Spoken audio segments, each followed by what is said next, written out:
What's going on today, guys? Primal Sabbath here, and today I'm going to be taking a look at some more cowboys. These were sent to me from Chicken Fried Toys, so big shout out to them and thank you.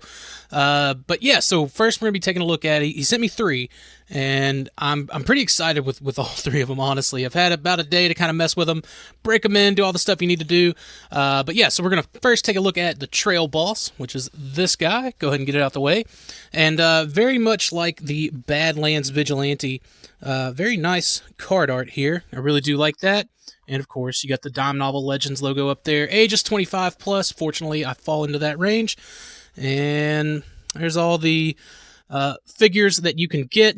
And there's a quick bio about the Trail Boss and the company info. And of course, Wave 1. So pretty cool there. If you wanted to, you could have paused it there.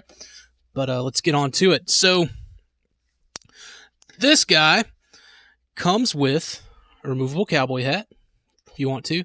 Well, maybe not cowboy is the right word, but definitely a removable hat. He's got the neck scarf, let's be honest.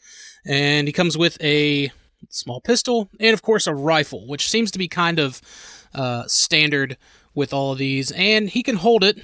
It's a little difficult once you kind of break these fingers in, but, you know, whenever you do, it's fine. But getting that trigger finger and through the guard, that's something I really liked on the Badlands Vigilante.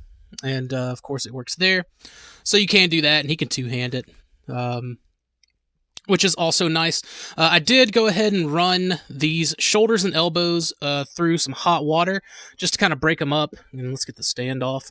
He comes with a red stand. The three that I'm going to be taking a look at all came with a red stand, where the Badlands Vigilante came with a kind of more dirt ground-looking stand. Ultimately, I don't mind it, but I do like the sort of brown stand better. But just a quick look at the details. The nice paint on this, as you can see, the kind of straps here and even the little buckles on the clothing itself. All very nice. Sculpt work is great. This is something I don't think I was able to really show off very well with the Badlands Vigilante because of all the clothing, the coat and all that.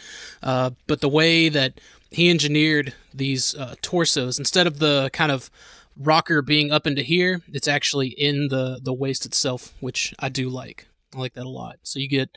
you don't really break up the sculpt, kind of like you do with some G.I. Joes and things like that. So pretty cool. Again, if you're going to move these, and I have run these through hot water, like I said, do so close to the hinge. You see they're kind of molded to fit the sculpt of the upper arms here. So anyways, you just want to kind of move it slowly, you know, and then once you get it kind of to right there, it's fine. They're smooth underneath, so...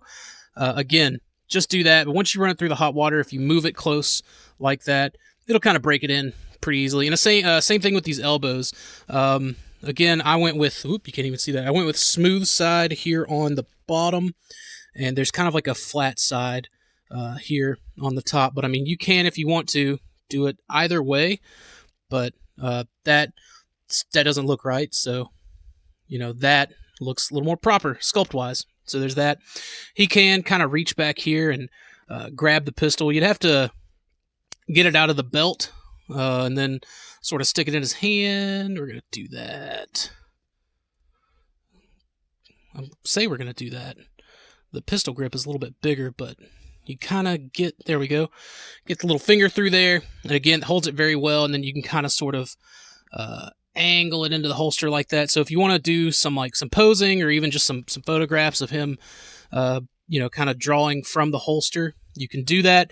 The belt itself, you see it's got a little plug right there. You can take it off if you want to. I don't want to do that. But the holster itself is independent of the belt, and it can kind of move around front, back, side, however you want to do it, where we weren't able to really look at that kind of properly on the Badlands Vigilante because of the jacket and everything that he has on. So pretty cool. Coming down here to the leg sculpt, I love the way these spurs look. This does look really awesome. Very well sculpted, and again, some smaller paint details. And I love the details on these. Obviously, I may have... These are the... whatever. You get it. The legs, the pants, the chaps is what I meant to say. But the spurs are also nicely painted, as are the boots and even the bottoms. You know, kind of have that black paint. They really do go above and beyond. I think on these figures, this is definitely a game changer for the 3 3/4 inch game, and I was very happy with the Badlands Vigilante, and these are pretty solid as well. As far as getting ankle movement, you're kind of limited. I mean, it's there. You see the joint for it. It's just it's limited by the backs of the pants down there, which, I mean, ultimately, like, I'm kind of fine with. They're not going to be in any kind of crazy superhero poses.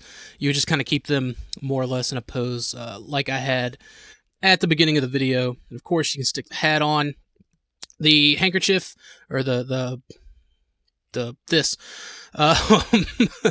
words are escaping me today. It's a little loose fitting, but you know, if these were mine, I would probably, and the camera stopped working on me, I would just sort of glue it down right here on the torso. But you know, they're not mine. I do plan on sending these back, so keep that in mind. But I don't think it would hurt at all. So there's that. You get some slight up and down out of this wrist. Again, not a whole lot, but I would rather maintain the sculpt than any kind of up and down at the wrist. And, you know, if you want to, you can have him hold this. Not accurately at all, but, you know, again, I think just kind of up in the air like that, and then we'll move that up a little bit. Just sort of having him grab his waist, his waist area here, I should say, not quite the waistband, but you know, he definitely looks like a trail boss, which I think is pretty cool.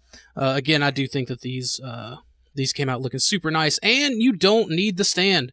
Recommend the stand if you're gonna do some kind of crazy dynamic pose, and of course, like the other one, you get 3 points here of display option, so that's also pretty cool. But the stand is not needed, and that's something I like, especially in the 1/18th game, is for figures to not necessarily need these stands. So other than that, that's pretty much it for the Trail Boss. It's a pretty simple figure. Again, the paint apps and the sculpt is all awesome all around on this guy.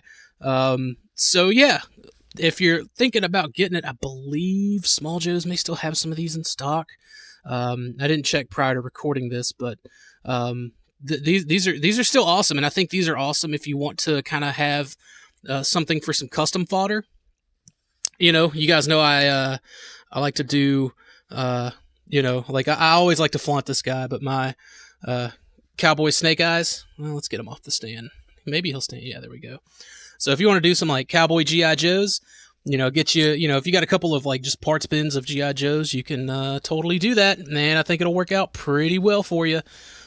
Just grabbing some of these, you know, just stick. I don't know if the heads are interchangeable, to tell you the truth. They may be, but you know, if you're a customizer, there's a will, there's a way. But anyways, so there's that, and definitely that's it for the Trail Boss. If you guys have any questions or comments, leave them in the comment box. Again, thank you to Chicken Fried Toys for sending this one along, and go out and get you some cowboys. You're at home, you got nothing to do. So yeah, see you guys later.